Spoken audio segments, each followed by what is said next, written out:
سیدنا خالد بن ولید رضی اللہ تعالیٰ عنہ کے ساتھ دوسرے سپاہ سالار جو فاتح مصر اور جنہوں نے ایران کی پوری سلطنت کو فتح کیا وہ حضرت سعد بن ابی وقاص رضی اللہ تعالیٰ عنہ.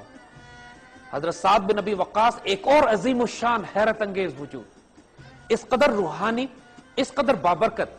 یہ جنگ قادسیہ کے نام سے آپ کا نام خاص طور پر مشہور ہے. یہ وہی جنگ قادسیہ ہے کہ جس نے ایرانی حکومت کا فیصلہ کر دیا تھا اور عراق مکمل طور پر مسلمانوں کے پاس آ گیا تھا. اسی جنگ کا یہ واقعہ آپ کو یاد ہوگا کہ جہاں پر حضرت سعد بن ابی وقاص بیمار تھے اور قلعے کی چھت پر بیٹھ کے جنگ کا نظارہ کر رہے تھے، اور آپ کے قلعے کے اندر ایک قیدی ابو محجن ثقفی جن کو شراب پینے کے جرم میں قید کر دیا گیا تھا اور ان کے اوپر سزا اس وقت تک نافذ نہیں کی گئی تھی، وہ بیٹھے ہوئے تھے. جب ابو محجن ثقفی نے یہ واقعہ دیکھا کہ مسلمان میدان جنگ میں شہادتیں حاصل کر رہے ہیں اور یہ جیل میں بند ہیں، انہوں نے اتنے دردناک طریقے سے رونا شروع کیا کہ حضرت سعد بن ابی وقاص کی اہلیہ نیچے تشریف لائیں اور ترس کھا کر ان کو اس شرط پہ رہا کر دیا کہ ابو محجن ثقفی نے فرمایا کہ اگر میں شہید ہو جاؤں تو مجھے معاف کر دیجیے گا، اگر میں زندہ بچ گیا تو واپس آ کے جیل خانے میں اپنی بیڑیاں خود سے پہن لوں گا. انہوں نے حضرت سعد بن ابی وقاص کا گھوڑا لیا، چہرے پر نقاب ڈالا اور میدان جنگ میں چلے گئے. اوپر سے حضرت سعد بن ابی وقاص اس نوجوان کو دیکھ رہے ہیں جو ان کے گھوڑے پر سوار ہے اور دشمنوں کی صفیں پہ صفیں پلٹتا چلا جا رہا ہے، لیکن اس کو پہچاننے سے قاصر ہے. رات کو ابو محجن ثقفی تشریف لاتے ہیں، جیل خانے میں دوبارہ بیڑیاں پہن لیتے ہیں اور ایسے ہو جاتے ہیں جیسے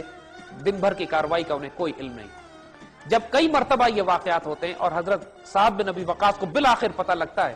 کہ یہ مجاہد جو جیل میں قید ہے یہ وہ ہوتا ہے جو سارا دن جا کے مسلمانوں کی عزت کی آبرو کی حفاظت کے لیے جنگ کرتا ہے، ان کو معاف بھی کرتے ہیں اور ابو محجن آئندہ کے لیے توبہ بھی کرتے ہیں. کہنے کا مقصد یہ ہے کہ کہاں ایک سپاہی ابو محجن ثقفی کی مثال لیجئے یا کمانڈر ان چیف سعد بن ابی وقاص، اس پوری فوج کا ایک ہی عالم ہے. ایک سپاہی سے لے کر کمانڈر ان چیف تک سب اللہ کے ولی. یہی وہ فوج تھی حضرت سعد بن ابی وقاص کی کہ جب ایرانی امپائر کو شکست دیتے ہوئے بیچ میں دریا آ جاتا ہے اور پرلی طرف مدائن کا شہر ہوتا ہے اور پوری مسلمان فوج دریا کے اس کنارے صفیں باندھتی ہے اور تیز دریا بہ رہا ہوتا ہے، اور ایرانی اب یہ سمجھتے ہیں کہ مسلمان فوج اب اس قابل نہیں ہوگی کہ دریا پار کر کے ان کے شہر مدائن جو ان کا دارالحکومت جہاں پہ یزدگرد بادشاہ کی آخری حکمرانی قائم رہ گئی تھی اس تک مسلمان پہنچ سکیں گے. تو سعد بن ابی وقاص جلال سے دریا کو حکم دیتے ہیں کہ حضور صلی اللہ علیہ وسلم کی فوج آ رہی ہے، مجال نہیں اس دریا کی کہ کوئی نقصان مسلمانوں کو پہنچا سکے. اور پھر تاریخ یہ حیرت انگیز واقعہ دیکھتی ہے کہ لاکھوں کی مسلمان فوج اپنے گھوڑے دریا میں ڈالتی ہے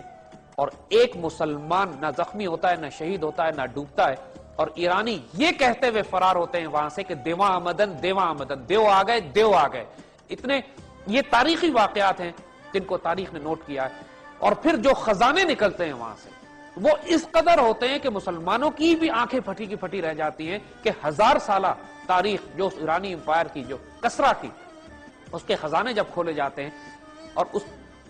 ان کی مسلمان سپاہیوں کی ایمانداری کا یہ عالم ہوتا ہے کہ جب حکم دے دیا جاتا ہے کہ سارے خزانے جمع کر کے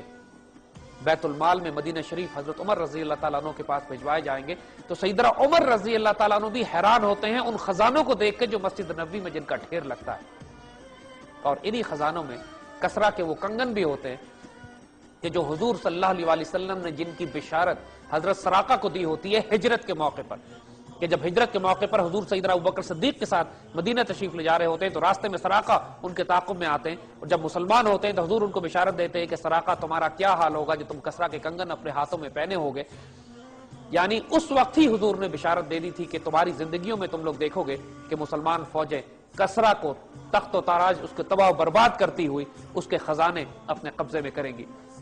سیدنا سعد بن ابی وقاص کے ذریعے یہ خوشخبری پوری ہوتی ہے، وہ خزانے مسجد نبوی میں آتے ہیں اور حضرت عمر رضی اللہ تعالی عنہ کسرا کے کنگن اٹھا کر حضرت سراقہ کے ہاتھ میں پہناتے ہیں، اور حضرت سراقہ اس وقت چیخے مار مار کے روتے ہیں کہ اللہ کے رسول نے مجھ سے جو وعدہ ہجرت کے موقع پہ کیا تھا وہ آج پورا ہو رہا ہے. یہاں پر یہ بات سیدنا عمر کے لیے بھی حیرت انگیز تھی کہ وہ کون سی ایسی فوج ہے کہ جس نے ایک ایک اشرفی، ایک ایک ہیرے، ایک ایک جواہرات میں سے لا کر مسجد نبی میں جمع کروا دیا ہے اور کوئی خیانت نہیں کی. آپ نے خاص طور پہ جو بادشاہ کے تخت، اس کے تاج اور اس کے ذاتی جیولری تھی، جب وہ آپ تک پہنچی تو آپ نے حکم دیا کہ جو سپاہی ان چیزوں کو لے کر آیا ہے اس کو میرے پاس لایا جائے. وہ سپاہی حضرت عمر سے ملنے تو آئے لیکن اپنے چہرے کو ڈھانپ کے. اور کہنے لگے امیر المومنین آپ کا حکم تھا کہ میں آپ سے ملنے آؤں، میں آ گیا، لیکن اپنا تعارف کرانے کا حکم مجھے نہیں ہے، جو کچھ میں نے کیا ہے اللہ کے لیے کیا ہے۔ اب اس فوج کا مزاج دیکھیے کہ جو رات کے راہب ہیں اور دن کے مجاہد، اور یہ صرف وہ حیرت انگیز تربیت کا کمال ہے جو میرے آقا صلی اللہ علیہ وآلہ وسلم اپنے دور نبوی میں کر فرماتے ہیں۔ یہ خلفائے راشدین کے دور میں جو ترقیاں ہوئی ہیں، جو پوری کروڑوں کی انسانیت اسلام قبول کرتی ہے، جو بڑی بڑی سپر پاورز کو شکست دی جاتی ہے، وہ صرف تلوار کی زور پہ نہیں ہے۔ جو اخلاق اور کردار مفتوح آبادی نے، رومن اور پرشین امپائر کے وہ غلام جن کو صدیوں سے غلاموں کی طرح سلوک کیا جا رہا تھا، انسان ہی نہیں سمجھا جاتا تھا، جب ان کے سامنے ایسی آئیڈیالوجی آتی ہے کہ جہاں پہ خلیفہ وقت سے لے کر کمانڈر ان چیف اور کمانڈر ان چیف سے لے کر عام سپاہی تک اللہ کے ولی ہوں، کیسے ممکن ہے کہ وہ اس سے متاثر ہوئے بغیر رہ سکے؟ کیسے ممکن ہے کہ وہ اسلام کو شوق سے قبول نہ کرے؟ اور یہ بات حیرت انگیز ہے کہ اسی دور میں کہ جب عراق، ایران، خراسان، سینٹرل ایشیا، یہ تمام علاقے، مصر اور افریقہ فتح ہوا، وہ تمام علاقے اس دور میں مسلمان ہوئے، اور آج تک وہ تمام علاقے مسلمان ہیں۔ اگر آپ ایک مسلم بیلٹ دیکھیے جو کہ شمالی افریقہ موراکو سے شروع ہوتی ہے اور چین تک جاتی ہے، یہ وہ تمام علاقے جن کو قرون اولیٰ کے دور میں فتح کیا گیا یا ان کا دفاع کیا گیا، اس وقت مسلمان ہوتے ہیں، اور آج تک اسلامک بلاک انہی خطوں پر مبنی ہے۔